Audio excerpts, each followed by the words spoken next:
নমস্কাৰ মই শ্ৰী কৰিশ্মা নাথ নাগাৰনামৰ মহিলা বাথক আজিৰ পৰা প্ৰায় 3 দিনমান আগৰ পৰা আমাৰ সামাজিক মাধ্যমত আমাৰ গৌৰৱ আমাৰ অহংকাৰ বুলি কৰিব পাৰি কলাগুৰু বিষ্ণুপ্ৰসাদ ৰাভাদেৱৰ পৰজন্মৰ গীতটিত আমাৰ নামৰ দিহাটিত সংযোজন কৰাৰ বাবে যথেষ্টখিনি সমালোচনা বিতৰ্ক হৈ আছে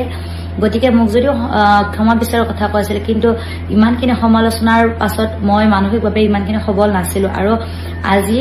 মই এটি প্ৰতিক্ৰিয়া দিছো আৰু মই যদি কিবা ভুল ভ্ৰান্তি কৰিছো অজানিতে আমি এইখিনি কৰাৰ আমাৰ একদম ধৃষ্টতা নাছিলে আমাৰ কাৰবাক অপমান কৰাৰ আমাৰ একদম ধৃষ্টতা নাছিলে কিন্তু যদিও কাৰোবাৰ অন্তৰত বা কাৰোবাৰ সন্মানত আঘাত কৰিছো তেতিয়াহলে আপোনালোকে নিজৰ ছোৱালী ভণ্টি বুলি সেইখিনি ক্ষমা কৰি দিব সমগ্ৰ ৰাজ্যবাসীৰে প্ৰিয় কলাগুৰু বিষ্ণুপ্ৰসাদ ৰাভাৰ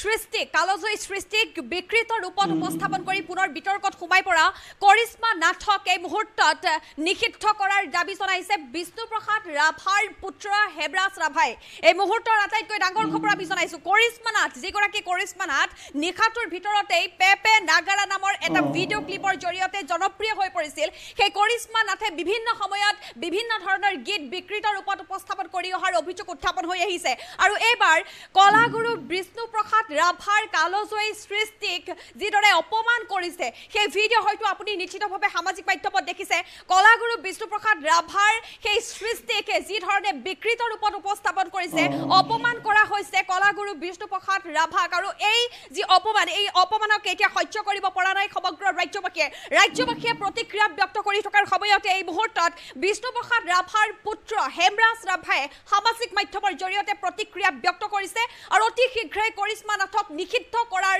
দাবী জনাইছে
নমস্কাৰ মই শ্ৰী কৰিশ্মা নাথ নাগাৰনামৰ মহিলা বাথক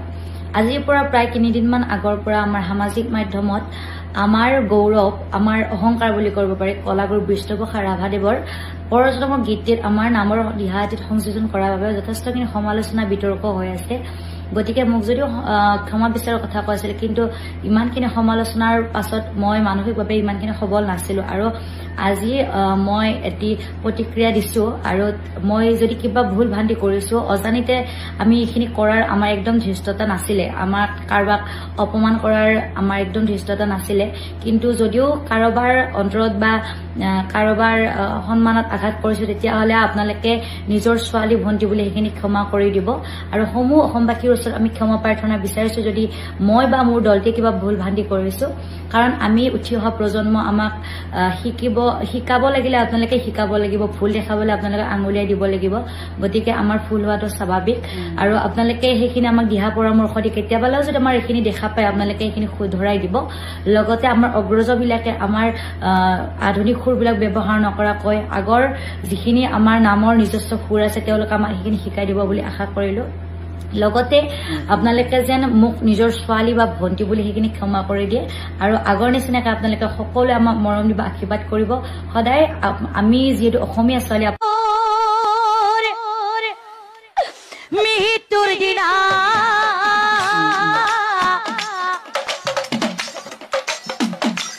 তুমি নাকান্দিবা